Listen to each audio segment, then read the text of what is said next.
Wow. Boogaloo. Films. Bad films. Lots of films. Very, very bad films. Films. Watch that film. Then talk about it. It's Electric Boogaloo with Matt and Keenan. Hello, everyone, and welcome to Electric Boogaloo, the show we make bad films worse.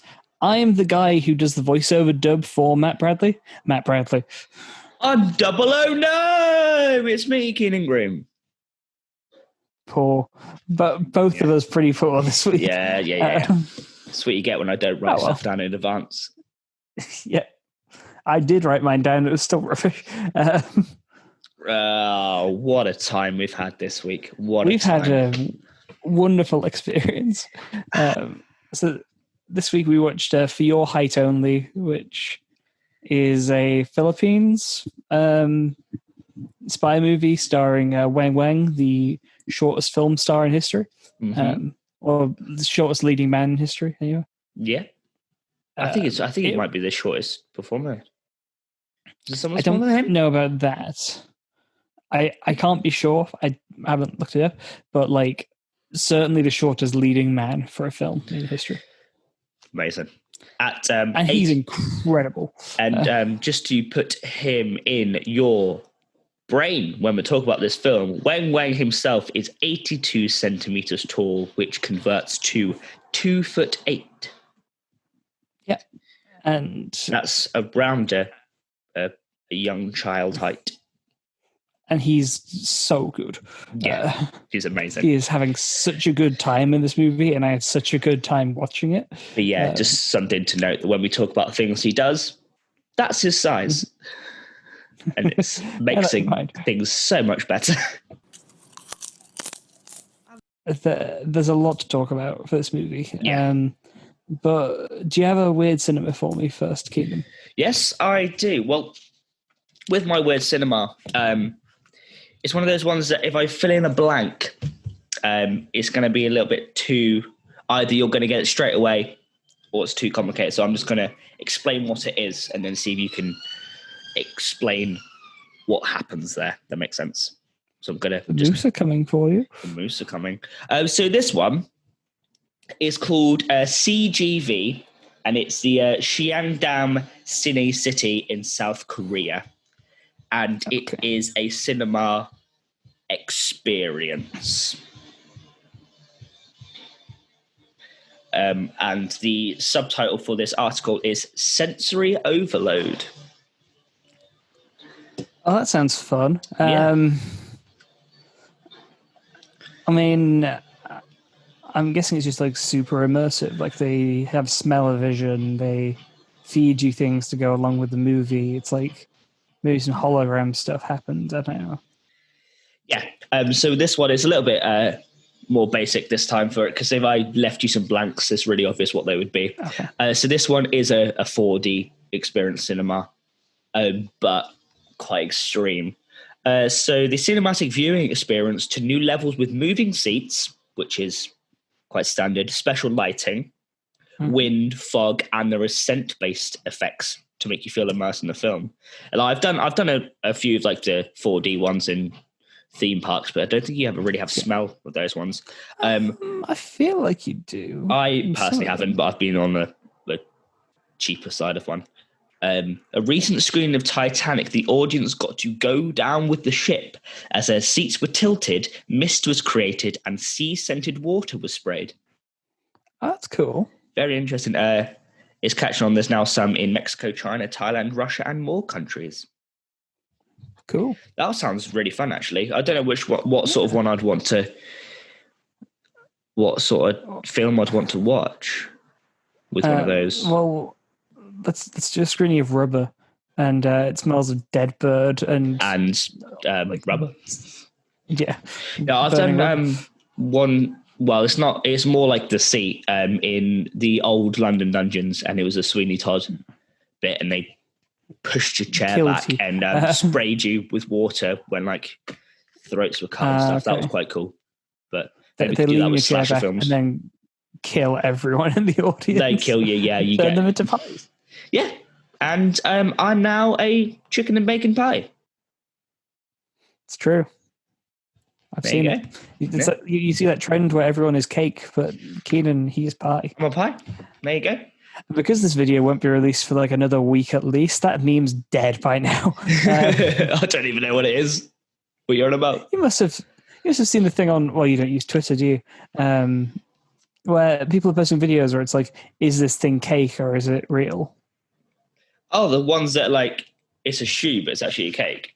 Yeah. Okay, I've seen them, but I've just watched those sort of shows. The meme expands from there, where it's like no one's sure what is or isn't cake anymore, and people are worried that the people around them are secretly cake. And like that's the joke, right? Mine's not a secret. I am a pie. Yeah, I did see one where someone like dug into the earth and like edited it, so when they dug it out, it was just a big piece of cake, and they're like, "We've been on cake the entire time, you guys." That's quite fun. I like that. No, those cakes are crazy.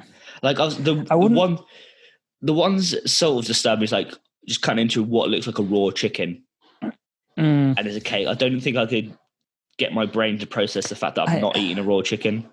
Yeah, I don't think I would be able to eat any of the like. Oh, it's secretly that you thought this was a roll of toilet paper, but it's actually a cake. You thought this was a hamster, but it's actually a cake. That kind of thing. Yeah, the ones that icing, I think. Yeah, that's the problem with all these cakes. These like extravagant cakes. It's mostly icing and frosting, and then just sort of wow. A normal cake. Your normal cake. There's always really boring cake as well. It's never crazy delicious cake. It's just here you go, have a normal sponge. It's more the spectacle of the visuals, isn't it? I mean, to be fair, if you give me a cake, I'd rather just have a normal sponge. Yeah, but I'm quite a boring person. I like a Victoria sponge. Yeah, but good cream and strawberries. Yeah. So anyway, for your high only. Yeah, brought to you by cake. Topic. Nah, it's brought to you by cake. It's sponsored by cake. Is it? Yeah, Boogaloo is now sponsored by cake. We've got to make it ourselves, but it's sponsored. Oh man, we're not even sent the ingredients or any money. No, we just get to put cake's name on it. By sponsored, I mean I buy the cake and give it to you, so technically you're sponsored. Great. You're welcome. Carry on. Yeah. Okay. So for your height only. So I don't remember how this film opens. Do you? It's a James Bond opening, montage of fighting and cars and running. Yeah, I haven't made a lot of notes about the opening of this film. It's just mainly a lot of like action scenes. I'll do the plot summary, I guess. Yeah. So Weng Weng plays Agent 00, or sometimes he is also called Weng Weng. So I guess he's playing himself. Yeah. So because that's his stage name. His real name is Ernesto de la Cruz, which is the name of the villain from Coco. Oh, that explains everything. But I think now he made his name. Well, no, Weng Weng's the villain in Coco. That's what it is. Oh, okay.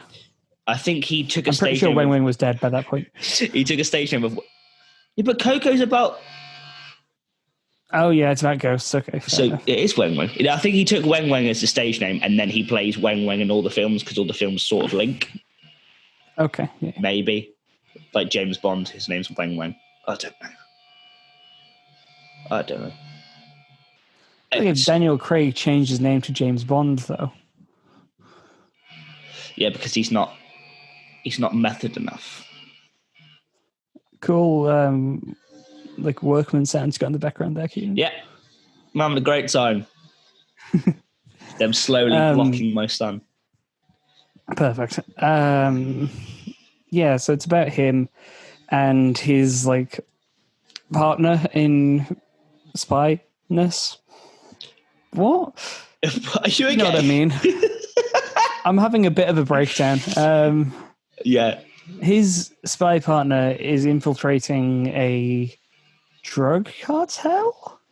Yeah, I think it was syndicate? I think it was wraps of cocaine they put in bread. Yeah. I think that's what it was. So she's infiltrated that, and now It's a drug cartel. It's being run by an evil man named Mr. Giant, who also turns out to be a dwarf. Mm-hmm. Spoilers. It was kind of a funny reveal. It was, yeah. Yeah. And so Wang Wang works with Irma, the secret agent who's infiltrated the organization, to take down Mr. Giant's cartel and do some spy stuff along the way with his fancy gadgets. Yeah. And that's your movie. And I guess let's get into the nitty-gritty. That is pretty much all that happens, and it's just various scenes of Wang Wang using different gadgets. Yeah. That's all it is, really. And being like weirdly horny. I would like to... He's James Bond. Yeah. I'd like to state at the top of this that a lot of, if not all the actors in this were English speaking, because you can see from their lips moving, and then it was dubbed over. It was dubbed in English over English. Are you sure about that? I for a fact, a lot of them, either because this wasn't a high budget film, they were synced very well to what they were saying. Fair enough. Either that or a lot of Filipino language looks or is similar to English words. I can't be sure because I don't know what it is without the dub. Wang Wang However, and the girls in it weren't, but I think like Mr. whoever it was, the one who looked like an Asian Neil Breen. I just thought it was for a long time, but it wasn't him. Just Neil Breen. Yeah, those people. I mean, the dubbing was hilarious. Oh yeah, they definitely weren't the accents of the people. No, they were from every country. Yeah. It felt like a lot of English people doing American accents as well. Yeah, and then the English ones were American people doing English, it seemed. Yeah. Sort of, I got you now, see? a lot of old school. There's that one guy who's like the gold mining guy. I've literally written that down. The gold company owner. Yeah, I've put that down. He's the poshest person who has ever existed. Yeah. He's like, oh, well, I don't know if I'll be able to get you the gold that you require. I'm very sorry. Spitspot. What? Yeah. Oh, it's stunning. I have to go be a member of the Conservative Party. I don't know what to talk about. Some pickets and fences. Yes. Oh, spot of tea. What? Yes. Oh, God. So there's a scene early on in the film where they're like killing criminals in like a hotel, I think. They've killed a bunch of criminals, and then like the leader of that group of criminals, not the main guy or Mr. Giant or anything, he's just like in a hotel. Yeah. You know what I mean? Yeah. There was the 3 or 4 like lieutenants, as it were. There are a lot of hotels. Yeah. But like he's in his hotel room just kind of hanging out there, and Irma and 00 show up to the hotel, and the concierge is like, hi, are you staying? And she's like, no, but can I see your registry of guests? And the woman's just like, yeah, all right, there you go. I was like, yeah, the exact wording I've put, I'm pretty sure you can't just look at a hotel register. I don't think you would go into a hotel and go, can I see the private information of all the people staying here, please? I mean, maybe it was a different time in like 88, but like, come on. Yeah, but still, there's got to be something. Especially because they go up to his room and just murder him and then leave. And like, granted, he's a criminal, but they do kill him. The phone call to lead that hotel, Weng Weng says to Irma, go check it out. And then she's okay, I'll get onto it. I was like, okay, she just knows exactly where he is. But yeah, they're telepathic now. Mm-hmm. May as well be. Yeah. And then after that scene in the hotel, after he's killed all the baddies and whatever, he goes to get his new assignment from the boss. Which is yes. I think that might have been an unrelated drug thing. That makes sense because he did jump in a well at one point. He like jumped down like a well thing, but that didn't appear later. So I think it's a different. They might be part of the same like cartel gang sort of thing, but he wasn't the the main person. Yeah. Yeah. So he goes and he gets all his gadgets, and he gets like a hat that has knives in it that you can control with your ring. Remote a very Bond gadget. That. ring that detects poison, multi-tool, fancy gun, that kind of thing. He gets X-ray glasses, which he uses to like perv on his co-workers. But that scene where he's receiving the gadgets from the boss has two of my favorite lines in the movie. It's so long as well. It takes so long, and because Wang Wang doesn't say anything, they have like two lines to cover for it. One of them is you're a man of few words. I like that about you. And the other one, which I wrote down because it made me laugh so much, is just, I like the way you pay attention. It's so good. And there's a bit where, like, when he also says, yes, yeah. He scratches his head because in the previous scene, like, Wang Wang hits his head. Yeah. And he says, "You got a bug in your hair? Seriously, you're our main guy." Yeah. Great. Yeah. And then he's like, you're going to have gold because we can't afford platinum. I was like, cool, just don't tell him. Just give him gold. Just give him gold. Gold's still expensive. Oh, bless him. Oh, he walks out of the office with all his gadgets on him, and he puts on the X-ray specs, looks at the women naked, and he's like, "Mwah." Yeah, but first you get he knows they're X-ray goggles, but then he gets embarrassed that he does it. He looks, he's like. Well, yeah, and also I love the bit where like the boss explains the X-ray goggles as well, because he's like, "You know what these are for?" And Wang Wang goes,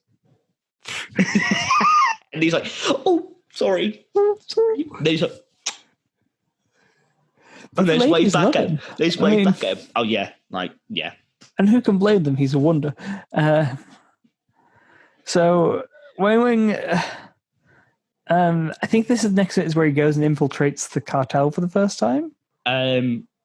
The next thing I've put down is the fair, which is one of my favourite scenes. Oh, yes. Please talk about the fair. I've put very big writing. Please, can we talk about this Ferris wheel scene? It was literally like the florist scene in the room. Yes. Where it's like, when walks up, it's like, "Hi, how you doing? Hey, how's your wife? Good, thanks. Your kids? Yeah, not bad. Okay." That's the conversation. He's like, "We're expecting a third." Congrats. Yeah, thank you. And then a bunch of people show up and try and kill Wang Wang.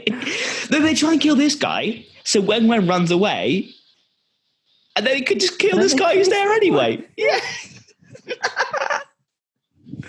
Oh, God. So... The Ferris wheel moves so slow. This film's so fun. Like every single scene has something funny happening in it. I just remembered he zip wires down like one of the wires. Does he have a clip on his gadgets that can help him zip wire? Or is it just randomly on the Ferris wheel? And also, was that a telephone wire? And why is it not electrocuted? No, I think it's part of his like multi-tool thing. Almost like a grapple hook type thing. Yeah, I'm assuming so. Okay. So they go to the cartel and they find like they're hiding cocaine inside of bread. Right. Yeah. And you get another wonderful line I've written down, which is there's a lot of dough in this dough. The butcher, the baker, the candlestick maker. Yep. What? That's the thing. If either with this film, if whether or not they were speaking English and it's been dubbed, or whether they weren't, there's been some English translations, some part. Was this a direct translation? And that's why we get the funny lines, or has someone in English translated it and chosen that to be a line? Either way, it's very good. Yeah, I like to see like what the translation is. Like, "Oh, we've got a lot of dough in this dough. We better go now, boys." And then they went, "Wait, let's add something else here. Butcher, baker, candlestick maker." Like a candlestick maker.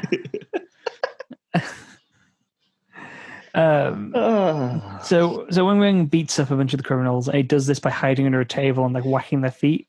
Yeah. The noises the first man makes. I've written down my transcription of them here, which is a hoo-ah, ooh, quag, hoo-ah, ooh-ah. But he does that much slower than I did. It's really funny. Yeah. I can't. It cracks me up. Yeah, that sounds like a direct translation there. So perfect. But that's the thing. Like, if you get hit in the foot, you either look where you've been hit, Or in like a lot of fast stuff, you'd instantly turn to the other person and then hit them, and then it becomes like a fight between them. But he just went and swaps places. He just yells out in pain for a long time, and his mates just laugh at him. And then swap places. Yeah. And then they have like a food fight with cocaine. Yeah. But that's the thing. It was a very small baking sheet, and he hits someone. Wang Wang hits one of them in the head, they instantly get knocked out. Yeah. This guy's got a serious swing if he can knock someone out with a baking tray. I mean, he is training karate, I guess. There's a baking tray. Yeah, I don't know. He's Wang Wang. I don't know. Yeah. Superhuman strength on this little man. Yeah. And then you get the gold mine guy showing up, and he's like, "Oh no, oh my, wow." Perfect acting. Hello, dear.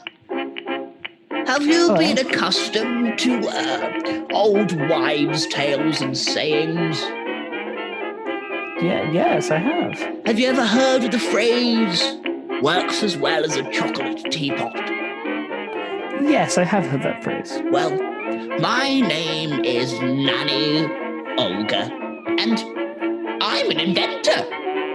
Oh, really? I've invented a working chocolate teapot. The first in the range of the fully plausible old wives' tales that actually work. So, I hear you personally, because I've been looking into you and watching through the windows, that you like a good hot chocolate. Am I correct? That is correct, but I don't have any windows. I have a crystal ball, you see. So I've invented the chocolate teapot. You put water or milk, orange juice, or urine, any form of liquid you may like. You plug it into the wall, let it do its magic, and you pour out a little hot chocolate. How does that sound? Well, I do like a pissy hot chocolate. You're very welcome. The problem is, it's only just a patented prototype at the minute. So it looks like a hot chocolate because the melted chocolate from the inside, but it tastes exactly like the liquid you put inside.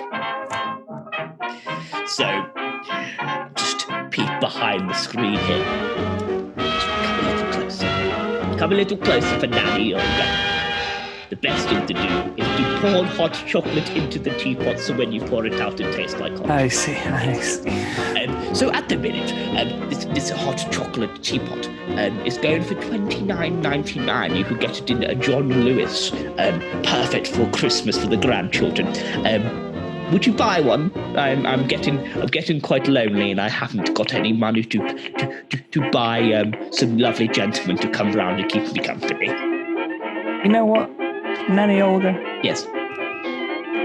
I've been your grandson this entire time, baby Olga. Martin. You know what? I'm going to buy Martin Olga. Yeah, it's me. And I'm going to buy 3 so you can get the fanciest gentleman caller in town. £29. Maybe I can buy a husband. Thank you very much, Martin. Come and join me next week on Nanny Olga's wonderful inventions. Cheerio. Bye. I don't know what comes after that. You're trying to work out. There's a bit where he, which now makes sense, that he gets poisoned, almost gets poisoned when he's in the diner and he's drinking a Coke. Yes. But to dispense the poison, she uses a lighter. But what it looks like is she's trying to set his Coke on fire. Yeah. I was like, are you trying to see whether he's drinking alcohol? What? Yeah. There's got to be easier ways of dispensing this poison. He sees that he's just been poisoned, or like was about to be poisoned if he drank the drink. He kind of goes, oh, that's a shame. Grabs the bottle that he has left and just drinks from that instead. Yeah. I don't know whereabouts this is in it, but I've put it in between that and also someone says, thanks for your concern, randomly. I don't know what that was for. But that's a line, apparently. And before the gold guy, one of the ladies says to him, you're kind of petite. like a potato. Yeah, that's the same lady who poisons him. Oh yeah, so that's like the date, isn't I like it? him small. I like him petite. Yeah, like a potato. The dialogue in this movie, man. Yeah. There's next scene I have written down is when it's like the cartel are across the street from Wang Wang. Yeah. And they say like, if I ever get my hands on that 00, I'll pulverize him. Hey, isn't that him? They definitely see him way beforehand because they're looking out the window. There's luck, and then one of them's like, "Oh wait, that's the guy we try to kill." All right, lads, let's go kill him then. Yeah. And they're very chill about it. And they run after him, and this is a cinematography. Chase him into another hotel. Point here is this: randomly the camera shoots through a liquor store at Wang Wang as he walks past. Oh yeah. It's like I thought maybe he'd run in and then they fight in there and the bottle smash and stuff, like massive like kerfuffle and stuff. But it's just the camera's just in the store. Yeah.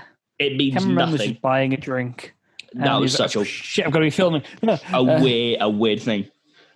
Yeah. So weird. I don't know. So he runs through the hotel, being chased by these guys. He like knocks them down along the way. Yeah. Knocks some stuff over, trip them up, that kind of thing. Goes into this woman's room. Yeah. And the woman just doesn't react to him being there. She's like, "Oh, okay. This is just a guy in my room. Fine." And he runs through, goes to the balcony, and he's like, "Oh, I can't get out." So he runs back, runs out the room, like past the one again. He's still just like, "Okay, fine." Grabs an umbrella, runs back into the room, dips the woman and kisses her, and then like just goes to the balcony. And the woman's like, "Bye." And then the best thing happens in the whole film. I was about to say what I assumed was your favorite moment of the movie. Yeah. Take it away. No, wait, it might have been. We're talking about the umbrella. It matches with something at the end, but it's the umbrella. This wonderful petite potato man brings the umbrella above his head, opens it, jumps off the balcony, and this is a very a niche analogy and comparison here. I know I had for a fact when I was little. There was like these little plastic army men, and they had like a little thin little plastic parachute, and you throw them, and that was what he looked like coming out of this built-in. So just like, it was so funny. It was such a dumb thing. It was one of the only real jokes about him being short for the entire movie. Yeah. Realistically. Yeah. The film was mainly very chill about him being like a dwarf. Yeah, some of the fighting... It takes advantage of it. Yeah, but like in a fun lot way. of the fighting, like in pairs, he gets picked up and thrown at people, which is really funny. Like he doesn't get picked up and thrown at people. He gets picked up and then like kicks people to pick it up. At one stage, she did pick up and just like he had his leg out for a kick. Oh, and she just right. him out. It's like, this is perfect. That's what you do. That's what you do. Toss me. But yeah, but like he uses like height as an advantage to duck out the way. 100% in this. Yeah. And then in this moment, they make a joke about him being so light he can float on an umbrella. And it's such a dumb effect. It's so fun. He's just like, wee. Yeah. Before they got to the hotel, when he's fighting them outside, when he hides in the bush. Yes. After he's done beating them up, he sits on one of them and just casually just brushes all the dust off his clothes while sat on one of the henchmen, and it was like, "Yeah, cool, carry on," which I thought was really great. Yeah. Use him as a bench. I only have like 2 more notes until the end of the film because most of the rest of it is a lot of just action. Yeah. So if you have anything else, please feel free. Yeah. So that's the thing. Like, you are right in saying there's so many hotels and stuff. So trying to work out where these is in the film is really hard to comprehend because they flip between like a hotel and then them on the island, then a different hotel. So I'm just going to... One of the times when they're on the island, this is my next note, I think it's just fun to say now, the villains just straight up refer to themselves as the forces of evil. Like, okay, Thanos, get out of there. Yeah. Even like... I was thinking, they're a cartel, we assume. They were just smuggling stuff. And I know some cartels in history were really dangerous, but a lot of them are just, they keep themselves and just sell and distribute stuff. They're not crazy. Plus, most cartel people, like, they know they're breaking the law, but they're like, still don't consider themselves evil. No, they just, a lot of it's just, But these guys are like, right, we're done selling drugs. What's next? Let's go poison a dog. It's that level of maniacal laughing, isn't it? Yeah. The villain, like the head of the cartel, might as well have just been called like Mr. Villansworth. He might as well. That'd be really funny, actually. I'm pretty sure his name was Mr. Kaiser, to be fair, which isn't far off. Mr. Kaiser, and then I think there was Mr. Big or Mr. Tall, which were like the main. Mr. Giant. That was the small guy, but there was one of the other guys, like the big guy with the hat, like the like the muscle of the group. I think he was called like Mr. Big or like the tall one or something. Like he didn't have a name. He was just considered this tall dude. He got killed very easily. There was another hotel room which they go in, and there's loads of clothes just completely strewn over a mattress, which is where his gadgets do come into pass. And what he does is he's looking for people. He knows they're in this hotel, so he starts picking up these clothes. And a question I had to myself was, granted, you are small, but a lot of the people you've been fighting are average to tall height. Yes. Why would you lift up a t-shirt and a sock expecting the purse to be underneath them? Well, no, I think what that was his hotel room. And all the clothes on the bed were like, they were his clothes. That makes more sense now. Someone had been rummaging through his stuff looking for like... And he was making sure his stuff was still there. Yes. Right, that makes more sense, because I was like, the next thing I wrote was, how did he know there was a gun under the mattress? But if because he put it there. That makes more sense, because I thought he was looking for people under random clothes. It's like, it's clearly not a person under a sock here, mate. No, he's trying to look like he doesn't know what's going on, to not give his position away. And then he puts on the X-ray specs, spots the three men in the room who had to shoot for like 1 second without any clothes on, which is funny. Yeah. And then he shoots them all through the curtain, and then he's like, hey. That makes more sense. But I do like to think that he's gone in random rooms and looks under socks of people. They go to a disco at one point. He beats up some nasty folks at a disco and then hooks up with a woman. This is the last quote I have written down in the movie, and it's maybe my favourite one, actually. I think I've got the full conversation here. I've got the full lead up. Okay. You can say your quote, and then I'll try and bookend. Yeah. So the quote I have is, you know, and I have this written down phonetically as well. So, you know, sex is like tequila. One sip, and you're a goner. So that I'm actually and then he follows it up with like, let's get it on. So I've got, are you a sexual animal?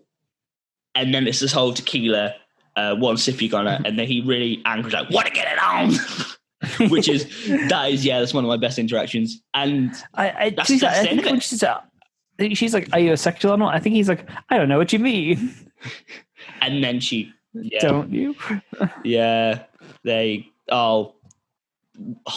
Oh wait, what? This quote that I've written down doesn't seem too bad a quote. It must have been the way it was said. It must have been like the old school Victorian like narrator type thing. So I've put you picked the wrong team to play on, Irma, which seems quite almost like a devious quote, but it must have been like, you want to pick the wrong team to play on, Irma? It must have been one of those. See, if I remember rightly, that has a line in it somewhere where it's like, I treated you like a daughter. Did you? You think it was like a rocking broad. Yeah, you picked the wrong team to play body. On. But and then I've just got before you get to that bit down there, I've got some really random things I've written down, so I'm just going to put him out. I'm going to say him out of context.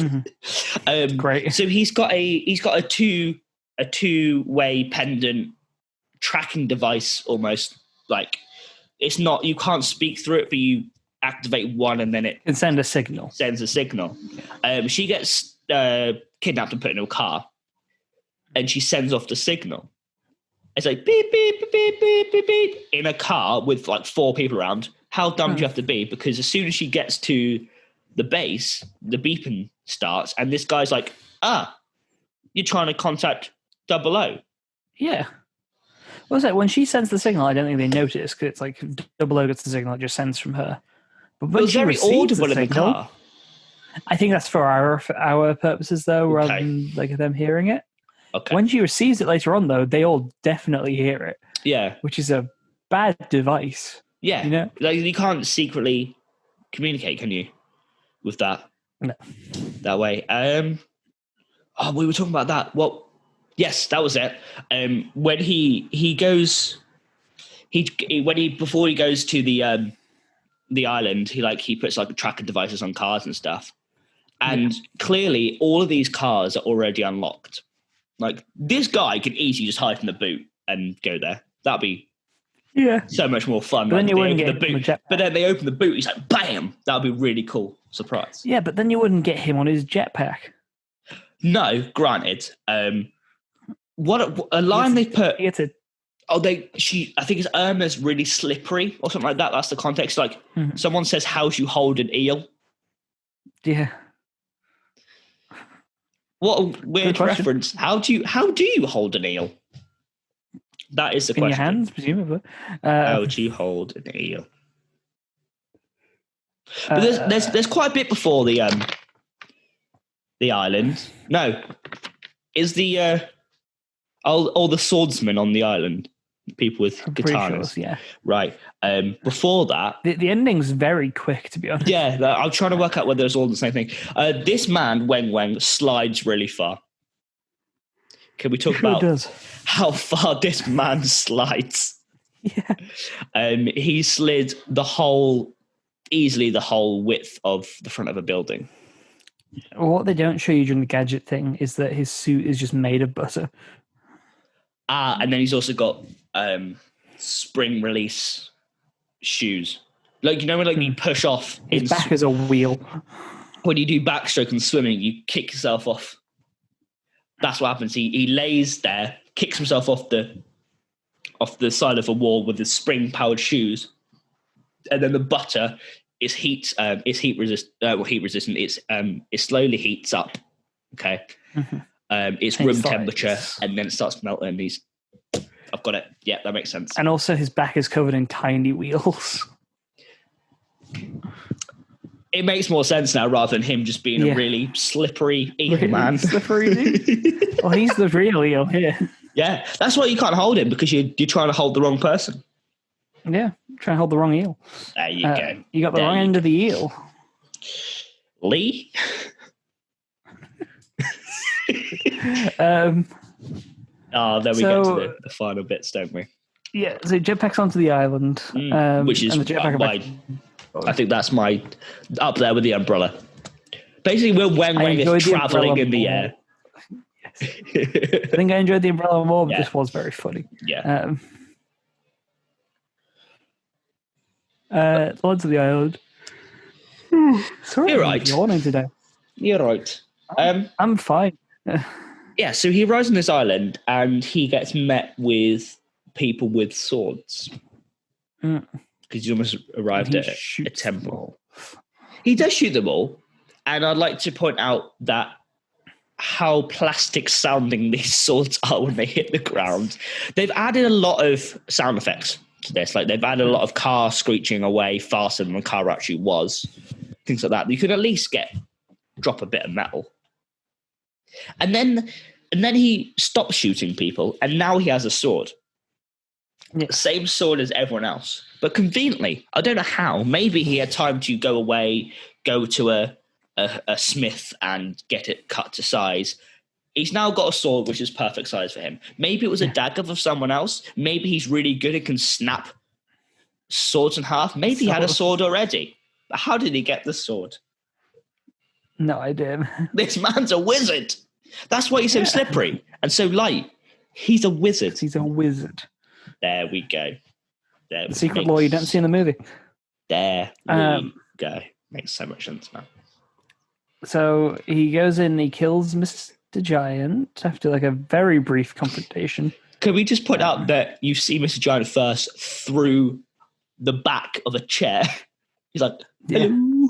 he's just like, he's like behind a chair with little slats. He's like, hello. What I enjoyed as well is that Mr. Giant is taller than Double O.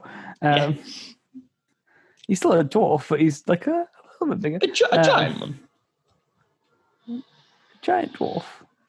Don't know if that's a thing. And then he fights his way through. I don't have more to say than that. He just, I don't know if it's a thing. Yeah, everything happens, but nothing happens in this film. Yeah, where he just fights his way through the building, and then Irma dies. Yeah. And then the film just kind of ends. That's the thing. I looked, Irma died, and I had 1 minute left of this film. And I was like, is there any credits of this film? And if so, how many people in this film to constitute a 30-second credits? The answer is, there's no credits. It's possible that there were credits in the version we watched just didn't just have cut out. Yeah. But, like, what happened is Irma dies, he kills the last of the grunts on the island, returns her body to the mainland, and then his boss is like, that's a shame, she was a good agent. And he's like, yeah, the end. Yeah, and it does say the end. It does. Right, I've got a question for you. Okay. How long a period of time do you reckon these events take place over? Oh, probably like a week. A week? Yeah, because I was trying to work out why, because he has a couple of outfits. He has his white suit, and he has almost like a pinky boiler suit type thing. Yes. Every scene, they seem to switch between the two. Yeah. I was trying to work out whether this pink boiler suit was almost like he puts over his white suit as almost like a little pilot jacket, or they just forgot what he was wearing in the previous scene, or they do take place on evenings and mornings of the next day, and he's sweaty, so he changes. I think that's the case. Yeah. Well, he's like a cartoon character in a way. He only has 2 outfits, but he has like them. 20 versions of that outfit. Yeah, he just wears every day. That makes sense. Yeah, because I was thinking it's a few days because it would take him a long time to jetpack over to an island. To be fair, I think that jetpacking doesn't take very long. I think he follows people. He's like looking for the signal for a day and a half.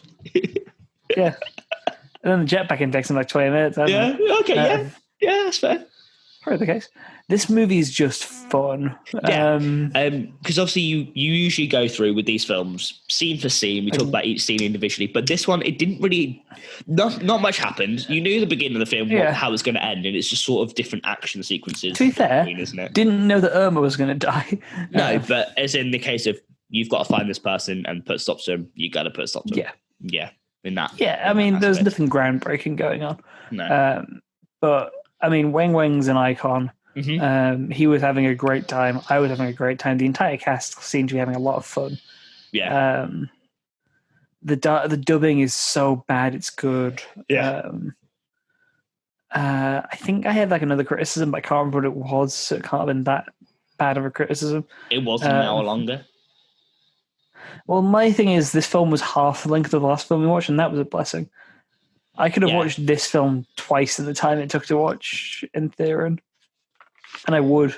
I don't think there's anything else. We can just talk about Wang Wang and his amazing appeal.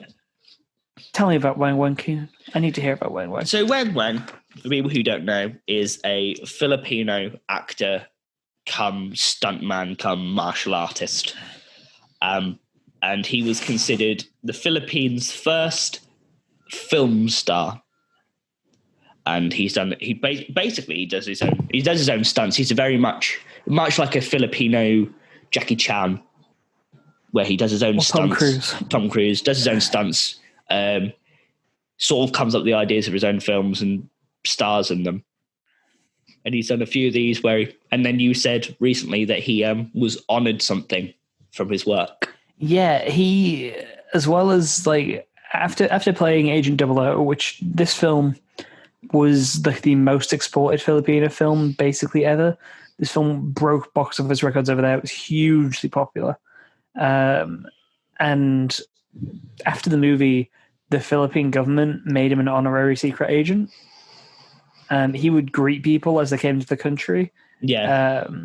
he worked with the police, and he would get into places that the police couldn't, like tight vents and stuff.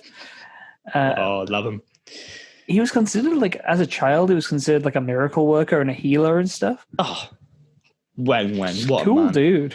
Yeah, they've made a documentary. They made a couple. About finding Wang and like what he's done for the Filipino film industry. That came out in like 2013, a few years Something like that, after he died. Because I was like, I didn't read it was a documentary at first, and I looked at the poster for it, and it looked like a Wang film. I was like, they've made this, and like I've kept it in post production for about 8 years after he died, and went, we'll release it now.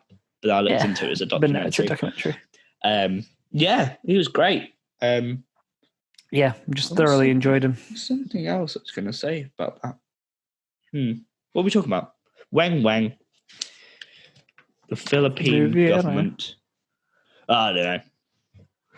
Can't be that important then. Not too important. No. Yeah.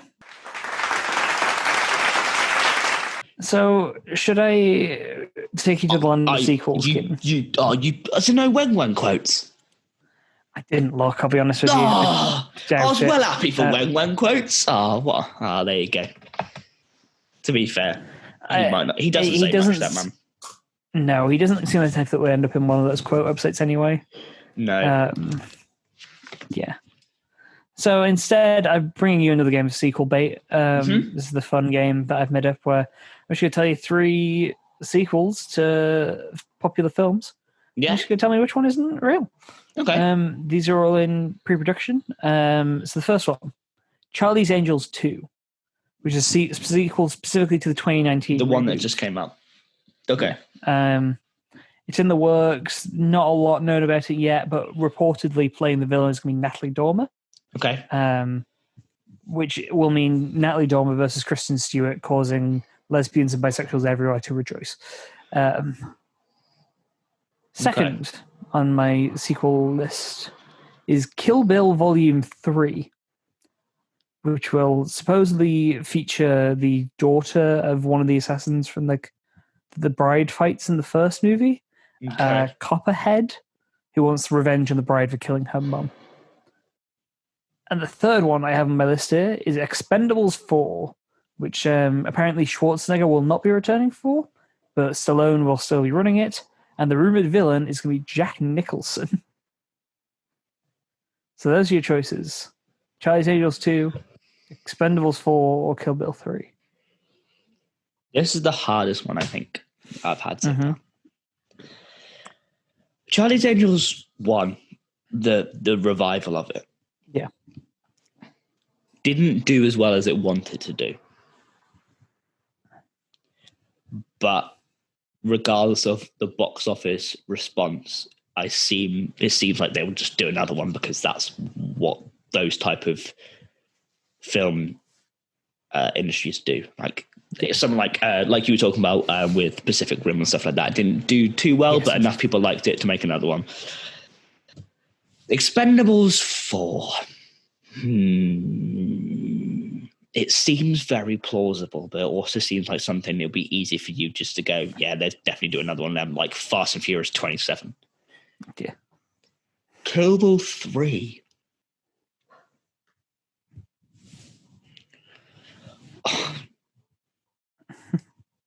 I've got you. That's the thing. Django and Hateful Eight. Mm-hmm. He wanted to do one more Western so Tarantino would be considered a Western filmmaker. Mm-hmm. And didn't he also say he wanted to stop at like 12? I have no idea, I'll be honest with you.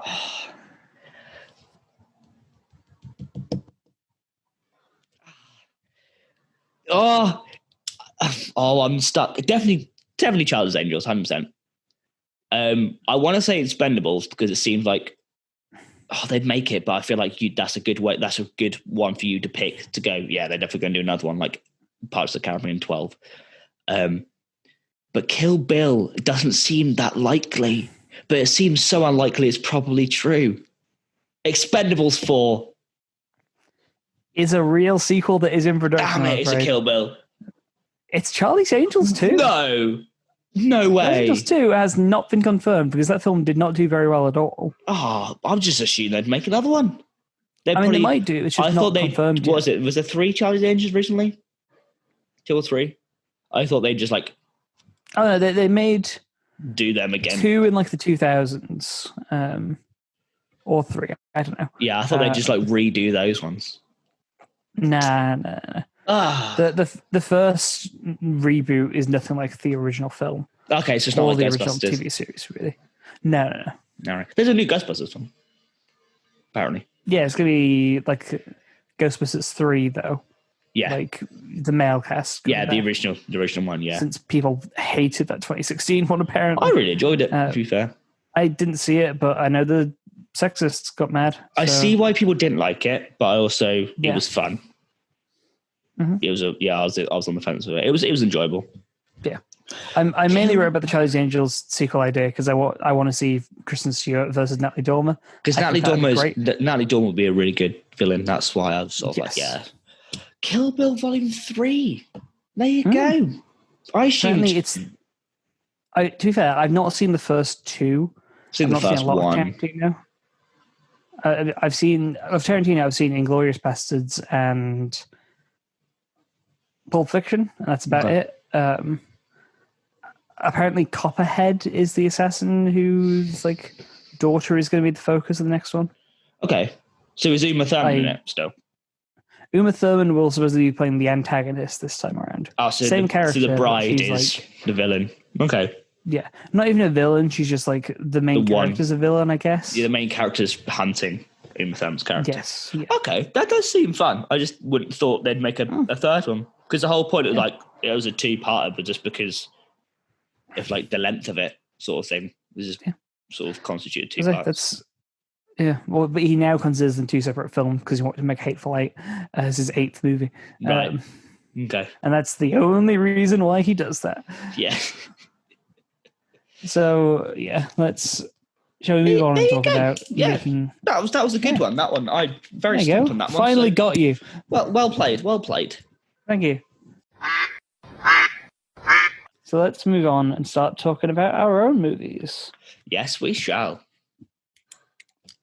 Do you have any ideas? Because I've got nothing this week. That's a problem with me picking international films because there's no way we can make a Filipino film. No. So I guess we have to make like a spy movie? Either make a spy movie or a parody of another film. Of an existing movie. Okay. Yeah, but not a parody as in like a epic movie, scary movie parody, but as in like... Yeah, so like a lower budget version of an existing franchise. Yeah, like if we made, I don't know, Empire Strikes Back, but it was us 2 making it. Okay, I like that. Maybe. Let's go with that. Yeah, are we making it as a franchise? Kingdom? No, different one. I think this is a one-off movie based on Empire Strikes Back. Are we together making Empire Strikes Back? Yeah. Okay. I think so. Yeah. Because I have a good... My brain's not working well enough for me to make my own movie this week. Let's work together. Okay. Let's do it. So it has to... You've got an idea already, haven't you? No, go on. You set up the world. So my setup was just going to be... This movie has all the backstory of... Like Empire Strikes Back is always the second of a trilogy. Mm-hmm. This film is a standalone movie that exists by itself. Yeah. However, it implies a backstory to the extent of having a previous movie. Right, so later on they could make a prequel to this rather than this being the second. If they wanted to. Okay. But they won't. Perfect. It's going to be set in space, obviously. Mm-hmm. It's Star Wars. Yeah. Prestige. It's going to be called The Kingdom is Here Again. Okay. And your idea. So the Kingdom is Here Again is the main title. Mm-hmm. And there's a subtitle to that because all the creatures in this world are angry piranhas. Okay. Okay. And they are going up against the Empire, which are a band, legally distinct, which are a band of fishermen. Okay. Okay. And our good guys, the Piranhas, lead to the subtitle of this film, which is "The Empire Bites Back." God. I've got nothing else. I just wanted to say that. We're fighting the Kingdom of Fishermen, and now It's almost like a guild. It's almost like a guild of fishermen. Like what are they called? What are they called? British. The old Masons? School. Yes, the Masons. The Freemasons, but they're Freemasons of fishermen. The Fish Masons. So it's the Kingdom of the Fish Masons. Yeah. And the king of the Fish Masons is obviously Steve Buscemi. Okay, he's villain in this. Okay, right. Yeah. He's a villain in it. He's been a villain a couple of times before. Yeah. The man's got range. Steve Buscemi plays the king of the Fish Masons, and he sends his men to go catch him some piranhas because he wants a piranha dinner. And so they go to Piranha Land, and the three fish masons who go, are, you'll do one, I'll do one, and we'll both say a name at the same time for the last one. Yeah. So mine is Donald Glover. Okay. He's going to be... Mine is Uma Thurman. Okay. And the third person is... 3, 2, 1... John Travolta. Oh, so close! Oh, it's John. So it has to be a different John. It can't be either of those two Johns. Stamos. John Stamos. Perfect. That was so close. So wild. So it's John Stamos, Uma Thurman, and Donald Glover. What a team. What a great team. And they're playing the Evil Fish Masons. Yeah. And they're like a comedy trio, like almost like a Boris Bunsen Bean kind of thing. Okay. Three Stooges is good as well. Can I say that the protagonists in this, the piranhas, are from the Henson studio, Frank Oz, so they're like Dark Crystal. How big are these piranhas? Piranha puppets. Oh, they're, I don't know, this size. I don't know. I really was just think you pull anything out for a prop there. This size. Maybe. Give or take. A little bit. They're all they're being operated on by Weng the Henson Company. Oh no! They're all too vague. Exhumed Weng Weng's body. No, he's the inspiration. They're basically Weng Weng with piranha heads. So they all look like Weng Weng with piranha heads. Yeah. Yeah. And they're being operated by the Henson Company, which means one of them has to be voiced by Frank Oz. Yeah. I guess the Yoda, Ben Kenobi. Yeah, the wise type. Old. Yeah. Yeah, I mean, this is an Empire Strikes Back parody, supposedly. It's gone off the rails from that, but I'm okay with it. So the Yoda type is going to be voiced by Frank Oz. Works out perfectly. Yeah, perfect. There you go. And our main fish, who is Luke Fishwalker, is his name. No, sorry, Lucas Fishwalker. Going to be slightly more legally distinct. Yeah. He's going to be voiced by... Oh, you waiting for me, are you? Oh, sorry. If you want me to name a name, I will. Yeah. I'll be treated. It's going to be Ted Danson. Oh, hello. Here we go. This is going to be interesting. So he's playing the main fish. Can we have one called Finn in this? Because I don't think that's ever been used in Star Wars before. A character called Finn. And he's going to play like the Han Solo type. Finn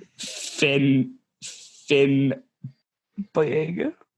Finn Boyega. No, Finn Bobo. But he's not voiced by... it's Finn Bobo. Boyega, but he isn't voiced by John Boyega. He's voiced by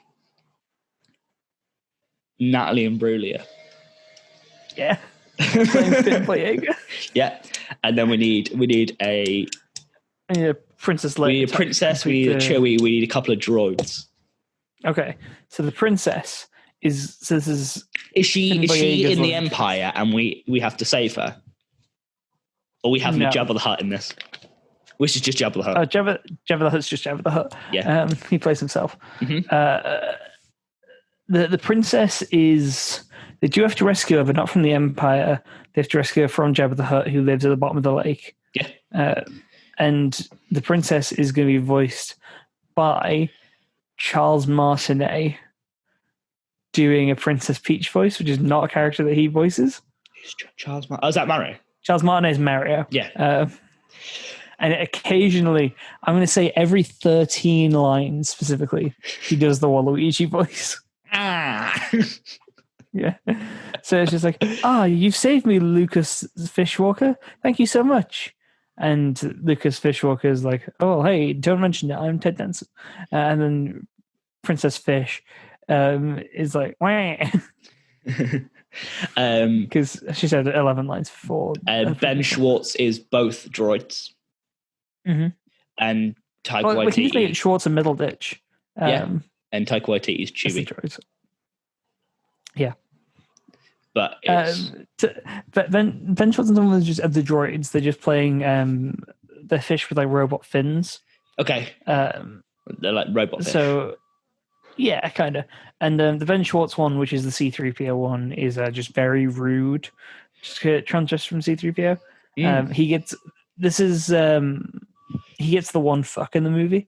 I like to think that it's all in droid language, and it's either subtitled or with this inflection, you sort of know what he's on about. Yeah.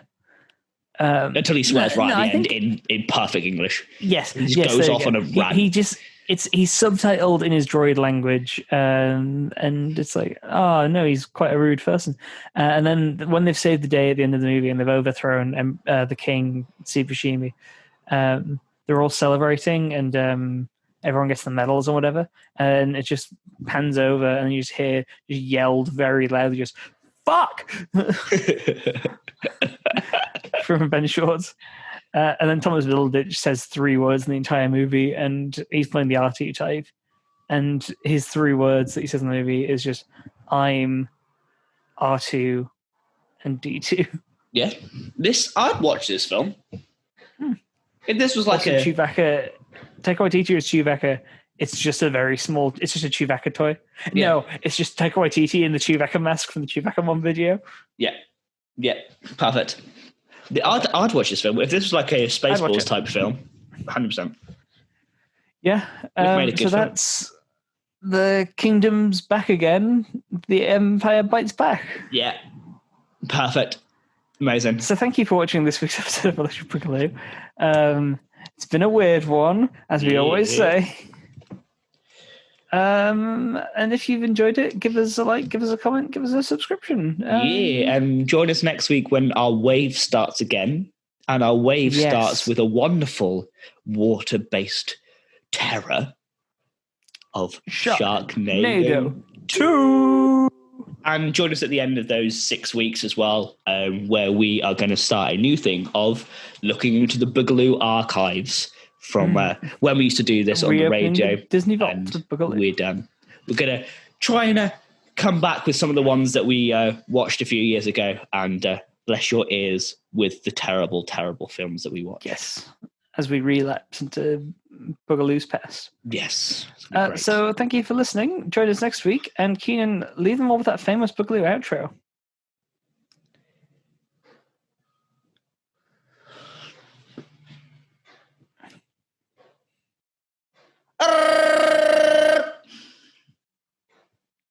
Thanks.